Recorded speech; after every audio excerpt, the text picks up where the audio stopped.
dramatized short story. She said Bruce Lee couldn't throw a punch. 3 seconds later, she was on the mat trying to remember how to breathe, and the 40 people watching would spend the rest of their lives arguing about what they'd just seen. This is that story. Los Angeles, California. A converted warehouse gym in Culver City. April 1972. Saturday morning, 10 a.m. The gym smells like chalk dust, rubber matting, and the particular sourness of a room that has hosted 6 straight hours of sparring since sunrise. Sunlight comes in sideways through high industrial windows, cutting the floor into long gold stripes that the fighters keep stepping through as they move. Somewhere a radio is playing low, mostly ignored. The heavy bags hang still except for the 2 that are being worked in the far corner, thudding out a steady rhythm that nobody in the room consciously hears anymore. It has become part of the room's pulse. This is not a famous school. It doesn't have a name people recognize outside a 5-mile radius. It's the kind of place serious people find by word of mouth. A converted machine shop with mats laid over the old concrete, mirrors bolted to one wall, a single fan turning slowly overhead and doing almost nothing about the heat. 40 people are here on a Saturday, which is a lot for this gym. Visiting instructors, a handful of competitive fighters, students who heard there'd be a guest teaching a seminar on closing distance. The guest is Bruce Lee. He arrived 20 minutes ago in a plain gray t-shirt and sweatpants. No entourage, no announcement, carrying a canvas bag with hand wraps and a water bottle. He is 31 years old, 5'7", maybe 135 pounds, and he moved through the room the way water moves through a space it already knows, without hesitation, without wasted motion, without anyone quite being able to say afterward how he crossed a room so quickly without seeming to hurry. The challenger. Her name is Renata Voss. 26 years old, 6 feet even, 160 pounds of dense, functional muscle built over 9 years of full-contact kickboxing out of a hard gym in Long Beach. Her record is 24-1. The one loss, a split decision, she still argues about. She has knocked out grown men twice her experience, broken an opponent's orbital bone with a spinning back kick, and once fought with a hairline fracture in her hand because she refused to forfeit the purse. She trains 6 days a week, twice a day during camp. Her hands are taped white with old scar tissue across the knuckles. She does not smile easily, and when she does, it rarely reaches her eyes. She has heard about Bruce Lee for 2 years, the movies, the demonstrations, the growing legend. She has also heard the specific claim that irritates her most, that his style, this hybrid thing he calls Jeet Kune Do, could beat any style, any fighter, under any conditions. She has heard men repeat it reverently in her own gym, men who have never taken a real body shot in their lives, and something about the certainty of their voices has been building in her for months like pressure behind a dam. She came to the seminar today specifically to see it for herself. The setup. Bruce spends the first 40 minutes of the seminar the way he spends most of them, demonstrating principles rather than performing tricks. Economy of motion, interception, the idea that the fastest way to stop an attack is to meet it before it fully develops, not after. He works with volunteers, correcting hand positioning, showing how a wasted inch of movement becomes a wasted tenth of a second, and a tenth of a second is often the entire fight. Renata watches from the 3rd row with her arms folded, her expression unreadable, cataloging everything and believing almost none of it. She has seen demonstrations before. Demonstrations are choreography, cooperative partners, slow motion showcases dressed up as combat. She has never seen this translate against someone who is actually trying to hurt him. During the question period, she raises her hand. "You keep saying interception beats power," she says. Her voice carries clean across the room. The fan stops seeming loud. "But everything you've shown us today, your partner already knows what's coming. That's not fighting. That's a routine." The room goes quiet in the specific way rooms go quiet when someone has said the things several people were thinking, but nobody wanted to be the one to say out loud. Bruce doesn't flinch. He nods slowly, the nod of a teacher who has heard a real question rather than an insult and is grateful for the difference for now. "That's a fair point," he says. "Would you like to test it?" "I'd like to hit you," Renata says, "and see what happens." A ripple moves through the crowd, half amusement, half genuine alarm. Someone laughs. Nervously, Renata doesn't. She has meant exactly what she said. You think I can't throw a real punch? Bruce says. Not a question. A restating, calm, almost curious. I think you've built a career on people who are too polite to find out. Renata says. No offense, but I've fought fighters. Real ones. And what you just showed us up here, it's pretty. I don't think it survives a real exchange. Bruce is quiet for a moment. He looks at her the way he looks at everything that interests him. Completely, without performance. Reading more than the words. Full contact, he says. You attack. I defend and counter. Light control on the counters so nobody leaves in an ambulance. If I can't handle what you bring, you'll know it in front of everyone here, and I'll say so myself. Renata's jaw sets. This is not the answer she expected. She expected deflection. A polite decline dressed up as wisdom about violence being the last resort. Instead, she's being told, prove it. And if you're right, I'll admit it publicly. Deal, she says. Witness count. 40 people clear the center mat in under a minute, forming a loose ring 3 and 4 bodies deep along the walls and the low bleacher rail at the back. Somebody's instinct is to grab a camera. The seminar's host quietly waves it off. Not for this. Not today. This stays in the room. 40 witnesses. No footage. Only what people remember and what they tell afterward, which over the years will drift and sharpen and occasionally exaggerate, the way every good story does when it survives on memory alone. Renata pulls off her sweatshirt, down to a tank top and training shorts, and begins wrapping her hands tighter, methodically, the way fighters do when they want their hands to remember what real work feels like.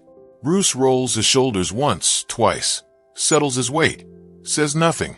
60 seconds, the host says, functioning as impromptu referee. Control your power. Bruce, you called it.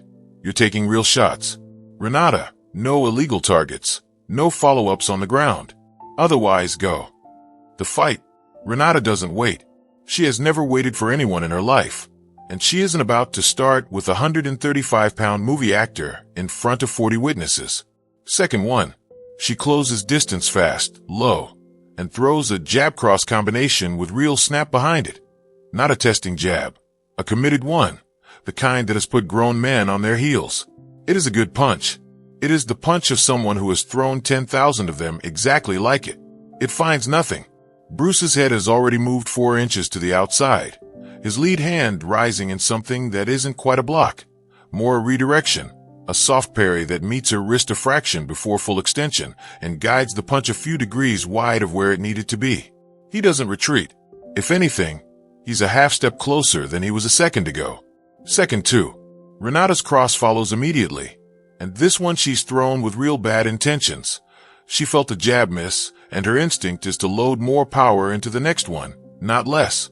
Bruce slips it by rotating his shoulders a few degrees, the punch grazing past his ear close enough that several people in the front row hear the air move.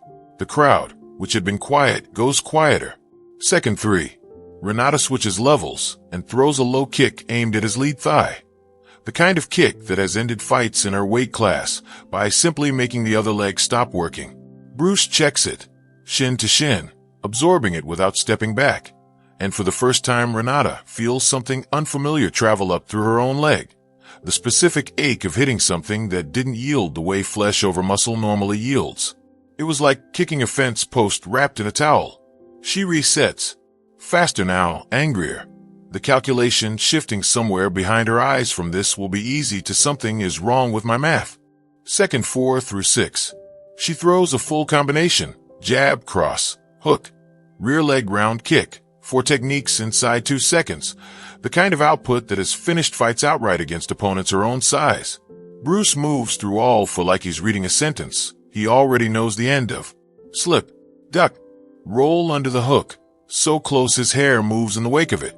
Check the kick with his forearm this time, redirecting it just enough that her balance dips a ½ inch to the left. He has not thrown a single strike back yet. He is simply not where her fists and shins keep arriving. Second 7. Renata, breathing harder than she wants to admit, throws her best technique. The spinning back kick that broke an opponent's orbital bone 18 months ago. The technique her whole camp is built around. She commits fully. turning her back for the split second the technique requires, trusting her speed to close that window before anyone can exploit it. Nobody ever has. Bruce does something nobody in the room, including Renata, entirely sees happen. As she rotates, he steps forward into the blind arc of the kick, rather than away from it. The one direction her technique cannot defend, because for that fraction of a second she cannot see him at all. His hand meets her extended leg mid-flight, not blocking it, redirecting its momentum, and his other hand touches, just touches, an open palm, no force behind it, the center of her exposed back. The message needs no translation. That could have ended it. Renata completes the spin, off balance now, adrenaline spiking into something closer to fear than anger. She has never, in 9 years and 25 professional fights, had someone read her signature technique before she'd finished throwing it. Second 8 through 11. She attacks again, has to, pride and momentum both demanding it, with everything left in the tank. A 4-punch combination she's practiced since she was 17. Bruce slips the first 2, and on the third, for the first time, he doesn't just evade. His lead hand intercepts her wrist mid-punch, redirecting it just enough that her own forward momentum carries her half a step past him, and in that half step his other hand comes up, controlled, precise, stopping an inch from her jaw, close enough that she feels the air of it, far enough that it never makes contact. He could have ended it there. Everyone in the room understands that, including Renata, whose whole body has gone rigid with the specific stillness of someone whose nervous system just received information her pride hasn't caught up to yet. Second 12. She throws one more punch, smaller now, more desperate than committed, and this time Bruce doesn't evade at all.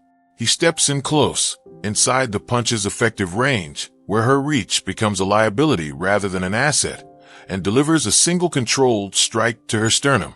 Not hard, not soft either. Precisely calibrated to communicate exactly one piece of information. I could go through you if I wanted to. Renata's back leg buckles. Not a knockdown. She catches herself, one knee brushing the mat before she pushes back upright. But her breath has left her all at once, and for a moment she simply stands there, chest heaving, staring at a man who has not broken a sweat. Time. The host calls, though the 60 seconds had another 20 to run. Nobody argues. The mutual respect moment. The gym is completely silent. 40 people who came expecting either a polite demonstration or, if they were honest with themselves, a genuinely uncomfortable mismatch in the other direction, are now recalibrating everything they thought they understood about what they just watched. Bruce doesn't gloat. He doesn't even look particularly pleased with himself. If anything, his expression carries something closer to respect than triumph. He extends his hand. Renata looks at it for a long moment. Her pride is a physical thing sitting in her chest, and letting go of it costs something real. But she is, underneath the record and the reputation, a fighter who has always respected what actually works over what merely sounds good. She takes his hand. I hit you with everything, she says, still catching her breath. Every real technique I have. And you didn't take one clean shot. You hit hard, Bruce says. Harder than most men I train with. Your technique is excellent, the spinning kick especially. If I'd been half a second slower reading it, we'd be having a very different conversation right now. You read it before I finished the rotation. I read the setup, not the technique. Your weight shifted before your hips did. Small tell. You'd only ever need to hide it from someone slower than you. He pauses. There isn't anyone slower than you in most rooms you fight in. That's the problem. Speed made the tell invisible to everyone except someone who wasn't trying to keep up with your speed, only trying to read what came before it. The philosophical dialogue. They sit on the edge of the mat, while the room slowly finds its noise again around them. 40 conversations restarting at once. All of them some version of "Did you see that? I came in here thinking you were selling something," Renata admits. Movies. Mystique. A style that only works because nobody's ever actually tested it in front of a paying crowd. You weren't wrong to be skeptical, Bruce says. Most of what gets called martial arts is theater dressed as combat. I'd rather someone test it honestly and be wrong than believe it politely and never find out. So what actually happened out there? From your side? Bruce considers the question the way he considers most things, Unhurried, precise. You fought the way you were trained to fight. Hard, committed, full power on every technique. That's not a flaw. Against almost anyone, it's exactly right. But it also means every technique announces itself a fraction of a second before it arrives. Your body has to load that power somewhere, and loading takes time. I wasn't faster than your hands. I was faster than the moment your hands decided where they were going. That's not something you can just do. That takes years. It takes attention, Bruce says. Years give you the attention, if you spend them the right way. But the years aren't the technique. The technique is refusing to meet force with force, when redirecting it costs less and teaches you more. Absorb what is useful. Reject what is useless. Add what is specifically your own. You already have power most people spend a lifetime chasing. What you're missing isn't strength. It's the second half of the sentence, knowing exactly where to put it. Renata is quiet for a moment, turning that over. I came in here to prove you couldn't take a real punch. You proved something better, Bruce says. You proved what happens when real power meets real timing. Neither one wins by itself forever. Today, timing was earlier in the sentence than power. Next time, who knows? Legacy. Renata Vos does not lose her edge after that Saturday morning. If anything, her record over the following 3 years improves. 12 wins against a single further loss, and training partners who fought her afterward would sometimes remark that something about her rhythm had changed, that she seemed to be reading them a half beat before they committed rather than simply outmuscling them once they had. She never fully explains why to anyone outside her own gym, though for years afterward, whenever a new fighter would boast too loudly about a style they'd never actually tested, she would tell them, without much elaboration, about a Saturday morning in Culver City when she learned the difference between hitting hard and hitting true. She kept training seriously into her 40s, eventually opening her own gym, where a black and white photograph hung for decades near the entrance.